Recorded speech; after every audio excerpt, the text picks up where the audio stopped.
Hello everyone, आज start करने जा रहे हैं सिंगुलरिटी।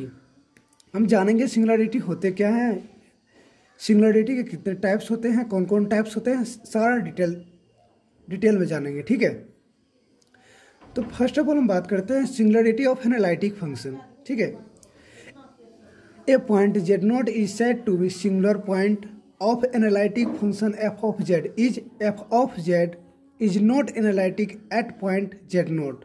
ठीक है, हम बात करते हैं सिंगुलर पॉइंट की। ठीक है, तो हम सिंगुलर पॉइंट किसको बोलते हैं ये आपको हम बता चुके हैं। सिंगुलर पॉइंट अगर किसी फंक्शन में जेड का वैल्यू ऐसा पुट करे, किसी कॉम्प्लेक्स फंक्शन में जेड का वैल्यू ऐसा पुट करे जिससे ये मेरा फंक्शन अनडिफाइंड हो जाए। ठीक है, उसको हम बोलेंगे सिंगुलर पॉइंट। क्या बोलेंगे? Singular point. और सिंगुलरिटी का बात किया जाए तो उसमें पूरा फंक्शन का बात हो, उसके पूरे फंक्शन का बात हो, उसको हम बोल लेते हैं सिंगुलरिटी। ठीक है, सिंगुलर पॉइंट को ही हम सिंगुलरिटी भी बोलते हैं, सिंगुलरिटी बोलते हैं। ठीक है, अगर जेड का वैल्यू ऐसा पुट करे जिससे मेरा फंक्शन अनडिफाइंड हो जाए उसको हम सिंगुलर पॉइंट बोलते हैं। और पूरे फंक्शन की बात किया जाए उसको हम सिंगुलरिटी बोलेंगे। क्या बोलेंगे? सिंगुलरिटी। अब हम जानेंगे टाइप्स ऑफ सिंगुलरिटी। ठीक है, टाइप्स ऑफ सिंगुलरिटी। सिंगुलरिटी के कितने टाइप्स होते हैं? तो फर्स्ट जानेंगे हम, मेरा है आइसोलेटेड सिंगुलरिटी। फर्स्ट क्या है? Isolated singularity. तो हम आइसोलेटेड सिंगुलरिटी के बारे में जानेंगे। अगर हमारा सिंगुलर पॉइंट किसी रीजन वश अकेला हो जाए उसको हम बोलेंगे आइसोलेटेड सिंगुलरिटी। किसी रीजन वश मेरा आइसोलेटेड सिंगुलरिटी किसको बोलते हैं? किसी रीजन वश मेरा सिंगुलर पॉइंट अकेला हो जाए, किसी रीजन वश सिंगुलर पॉइंट अकेला हो जाए उसको हम बोलेंगे आइसोलेटेड सिंगुलरिटी। ठीक है, तो ये आपको पता होना चाहिए। सर्टेन रीजन का मतलब होता है 1/2, यानी कि हाफ यूनिट रेडियस। क्या होता है? Half unit radius. ठीक है, तो for example F of Z equals to 1/z-2 into z-3। ये एग्जाम्पल है, एक एग्जाम्पल ये है। इसका सिंगुलर पॉइंट कितना है? 2 और 3। सिंगुलर पॉइंट 2 और 3 है, सिंगुलर पॉइंट 2 और 3 है। इसको हम ग्राफ पे, आइसोलेटेड सिंगुलरिटी को हम ग्राफ में एक बार खींचते हैं। ये मेरा हॉरिजेंटल, ये वर्टिकल लाइन हो गया। ठीक है, इसमें नंबरिंग कर दिए 1 2 3 4 5 6, इधर 1 2 3 4 5 6। ठीक है, नंबरिंग कर दिए। ये सिंगुलर पॉइंट कितना है?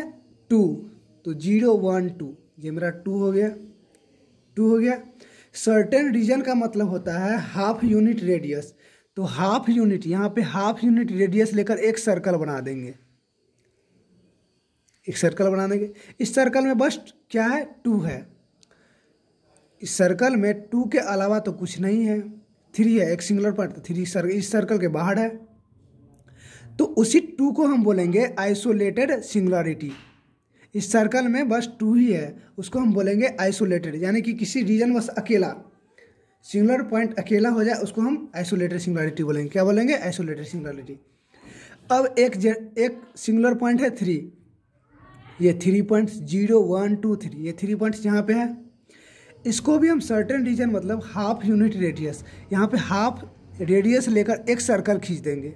क्या करेंगे? एक सर्कल बना देंगे। उस सर्कल में केवल क्या है? 3 है, 3 के अलावा कुछ भी नहीं है, केवल 3 है। ठीक है, तो 3 मेरा ये हो गया आइसोलेटेड सिंगुलरिटी। ठीक है, ये भी हो गया मेरा आइसोलेटेड सिंगुलरिटी। तो सिंगुलरिटी के बारे में, आइसोलेटेड सिंगुलरिटी के बारे में आप जान चुके हैं। ठीक है, अब हम जानेंगे दूसरा, सेकेंड टाइप्स जानेंगे, रिमूवल ऑफ सिंगुलरिटी। क्या जानेंगे? Removal of singularity. ठीक है, हम जानेंगे रिमूवल ऑफ सिंगुलरिटी। ऐसा सिंगुलर पॉइंट जिसको हम रिमूव कर सकते हैं, ऐसा सिंगुलर पॉइंट जिसको हम रिमूव कर सकते हैं या एग्जिस्ट कर सकते हैं उसको हम बोलेंगे रिमूवल ऑफ सिंगुलरिटी। क्या बोलेंगे? Removal of singularity. जैसे ये लिमिट है z tends to a, F of Z equals to exist, यानी कि कोई भी सिंगुलरिटी को हम एग्जिस्ट कर सकते हैं एग्जिस्ट कर सके उसको हम रिमूवल ऑफ सिंगुलरिटी बोलेंगे। ठीक है, अब आगे डिस्कस करते हैं एसेंशियल सिंगुलरिटी। क्या जानेंगे? Essential singularity. तो ऐसा सिंगुलर पॉइंट जिसको रिमूव नहीं कर सकते हैं, एसेंशियल का मतलब होता है जिसको एग्जिस्ट नहीं कर सकते हैं, ऐसा सिंगुलर पॉइंट जिसको रिमूव नहीं कर सकते हैं उसको हम क्या बोलेंगे? Essential singularity. क्या बोलेंगे? Essential singularity. यहाँ पे है F of z is not exist, यहाँ पे क्या है? Not exist. इसको एग्जिस्ट नहीं कर सकते हैं उसको हम बोलेंगे एसेंशियल सिंगुलरिटी। ठीक है, अब हम पोल के बारे में जानेंगे। क्या चीज़ के बारे में जानेंगे? पोल के बारे में जानेंगे। A point a naught is said to be pole of order m of function f of z if. First of all हम बात करते हैं कि पोल को हम सिंगुलर पॉइंट को ही हम पोल बोलेंगे। ठीक, क्या बोलेंगे? सिंगुलर पॉइंट को ही हम पोल बोलते हैं। ठीक है, सिंगुलर पॉइंट को ही हम पोल बोलते हैं। ये पोल का फॉर्मूला है जेड माइनस जेड नोट के power M into F of Z equals to finite and exist. ठीक है, प्रॉपर्टीज होता है। अब एक एग्जाम्पल के थ्रू हम जानेंगे जिससे मेरा कंसेप्ट भी क्लियर हो जाएगा। ठीक है,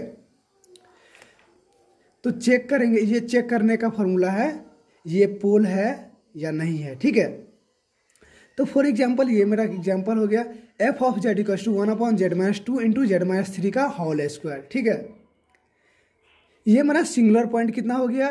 2 और 3। सिंगुलर पॉइंट क्या हो गया? 2 और 3। ये मेरा सिंगुलर पॉइंट हो गया। ठीक है, अब चेक करना है हमको 2 इज ए पोल और नोट। चेक करना है 2 ये मेरा पोल है या नहीं है। ठीक है, ये चेक करना है। तो ए नोट ये 2 पे चेक करना है तो 2 डाल दिए। अब ये फॉर्मूला पे इस फॉर्मूला पे हम पुट किए हैं। ठीक है, फॉर्मूला क्या होता है? Limit Z tends to a naught z minus a naught के power M into F of Z. ठीक है, तो ए नोट मेरा 2 पे चेक करना है तो जेड टेंस टू 2। ठीक है, तो ये ए नोट के जगह पे 2 पुट कर दिए तो Z minus 2 into F of Z. F of Z मेरा ये था तो इसको हम पुट कर दिए, यहाँ पे पुट कर दिए हैं। तो जेड माइनस 2 और जेड माइनस नीचे जेड माइनस 2 ये दोनों ऊपर नीचे कैंसिल आउट हो जाएगा।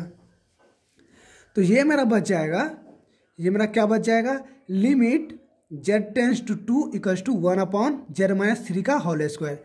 अब क्या करेंगे? लिमिट 2 पुट करेंगे, जेड के जगह पर लिमिट 2 पुट करेंगे। तो यहाँ पे जेड के जगह पर 2 पुट किए हैं तो 2 माइनस 3 यानी कि -1। तो 1/-1 का होल स्क्वायर किए हैं तो 1 का होल स्क्वायर 1 होता है तो 1/1 इक्वल्स टू 1।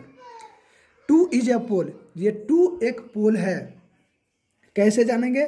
देखिए ऑर्डर भी थोड़ा चेक करना होता है। इसका z-2 के पावर कितना है? 1 है। इसका ऑर्डर ये 1 होता है। देखिए पोल के पावर को ही हम ऑर्डर बोलते हैं। क्या बोलते हैं? ये मेरा सिंगुलर पॉइंट हो गया, z-2 के पावर जो कुछ भी रहे 1 2 3 ये मेरा ऑर्डर हो गया। ठीक है,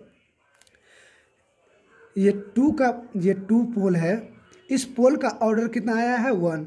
तो हम समझेंगे ये 2 इज अ पोल, ये सच में पोल है, 2 इज अ पोल। ठीक है, तो आगे हम डिस्कस करते हैं। अब हम जानेंगे ऑर्डर ऑफ पोल। ऑर्डर क्या है उससे पहले भी हम आपको बता दिए थे। अब हम इसमें जानेंगे ऑर्डर ऑफ पोल। ऑर्डर किसको बोलते हैं, पोल किसको बोलते हैं? इसमें देखिए जैसे फॉर एग्जांपल फर्स्ट एग्जांपल है F of Z equals to 1/z-2 के पावर 1 इंटू z-3 के पावर 3। ठीक है, सिंगुलर पॉइंट को ही हम पोल बोलते हैं। क्या बोलते हैं? सिंगुलर पॉइंट को ही हम पोल बोलते हैं। ठीक है, तो जेड मेरा एक 2 पोल हो गया, जेड ये एक मेरा 3 पोल हो गया, एक मेरा 2 पोल हो गया, एक मेरा 3 पोल हो गया। इसका ऑर्डर कितना है? ऑर्डर इसका पावर 1 है तो ऑर्डर 1 है हुआ। ठीक है, 3 पोल के पावर कितना है? 3, तो इसका ऑर्डर 3 हो जाएगा। जिसको पोल बोलते हैं उसी के पावर को ऑर्डर बोलते हैं। ठीक है, जिसको हम पोल बोलते हैं, इसको हम पोल बोलते हैं, उसी के पावर को हम ऑर्डर बोलते हैं। ठीक है, तो सेकेंड एग्जाम्पल हो गया, सेकेंड एग्जाम्पल बता रहे हैं पोल किसको बोलते हैं। देखिए F of Z equal 1/z-9 के पावर होल के पावर 2 इंटू z-10 के पावर 5, ठीक है। तो एक मेरा पोल हो गया 9 और दूसरा मेरा पोल हो गया 10। एक मेरा पोल हो गया 9 और दूसरा पोल हो गया मेरा 10। तो इसका ऑर्डर हमको बताना होगा। तो ऑर्डर कितना हो जाएगा, ऑर्डर मेरा 2 हो जाएगा और इसका ऑर्डर हो जाएगा 5। क्या हो जाएगा, 5। अब तो हम जान लिए ऑर्डर किसको बोलते हैं और पोल किसको बोलते हैं, अब हम जान गए हैं, ठीक है। अब नोट है, एक पॉइंट्स है नोट। ऑर्डर जैसे ऑर्डर 1 हुआ, अगर ऑर्डर 1 रहेगा तो हम सिंपल पोल लगाएंगे। अगर किसी पोल का ऑर्डर जैसे 2 पोल का ऑर्डर 1 है, इसमें हम सिंपल पोल लगाएंगे। अगर ऑर्डर 2 है, यानी कि अगर ऑर्डर 1 से अधिक रहे तो हम मल्टीपल पोल लगाएंगे, ठीक है। अगर ऑर्डर 1 रहेगा तो हम सिंपल पोल लगाएंगे। अगर ऑर्डर 1 से अधिक रहेगा या 2 रहेगा, 3 रहेगा, 4 रहेगा, उसमें हम मल्टीपल पोल लगाएंगे। मल्टीपल पोल का भी फार्मूला होता है और सिंपल पोल का भी फार्मूला होता है, हम आगे डिस्कस करते हैं, ठीक है। अब हम जानेंगे रेसिड्यू एट ए पोल, ठीक है। Let point z0 is a pole a f of z, then radius of f of z at pole z0 is denoted by residue of z0 and defined as, ठीक है। तो residue का एक formula होता है, residue of z0 equals to 1/2 pi into F of Z D Z का integration, ठीक है। ये फॉर्मूला होगा, इसको आप याद रखें, बहुत अच्छा फॉर्मूला है और इम्पोर्टेंट फॉर्मूला है, ठीक है। आपको क्वेश्चन डिस्कस करने में आसानी होगी। Where C is a close curve opening a pole, यहाँ पे हम बात करते हैं फाइंडिंग रेसिड्यू। इसको कैसे फाइंडिंग करना है हम आपको बताए थे। अगर ऑर्डर 1 रहेगा तो हम सिंपल पोल लगेगा, यहाँ पे सिंपल पोल लगेगा। अगर ऑर्डर 1 से ज़्यादा रहे, 1 से अधिक रहे, तब हम मल्टीपल पोल लगाएंगे। क्या लगाएंगे, मल्टीपल पोल लगाएंगे। तब हम जानेंगे सिंपल पोल का फॉर्मूला क्या होता है। तो residue of z0 equals to limit z tends to z0 into z-z0 into F of Z, ठीक है। और मल्टीपल पोल का फॉर्मूला होता है ये। मल्टीपल पोल कब लगाएंगे और सिंपल पोल कब लगाएंगे, ये आप जान गए। यहाँ पे हम लिख भी दिए हैं, ठीक है। अगर ऑर्डर 1 हो तो हम सिंपल पोल लगाएंगे। अगर ऑर्डर 1 रहे तो हम सिंपल पोल लगाएंगे। अगर ऑर्डर 1 से अधिक हो तो हम मल्टीपल पोल लगाएंगे। क्या लगाएंगे, मल्टीपल पोल। रेसिड्यू हमेशा पोल में ही निकाला जाता है। रेसिड्यू हम जब निकालते हैं तो पोल में ही निकालते हैं, ठीक है। किस में निकालते हैं, पोल में ही निकालते हैं। आई होप आप लोग को जितना थ्योरी पार्ट हम समझाए हैं आपको समझ में आ चुके होंगे। तो प्लीज़ लाइक करें, सब्सक्राइब करें, press the bell icon. Thank you.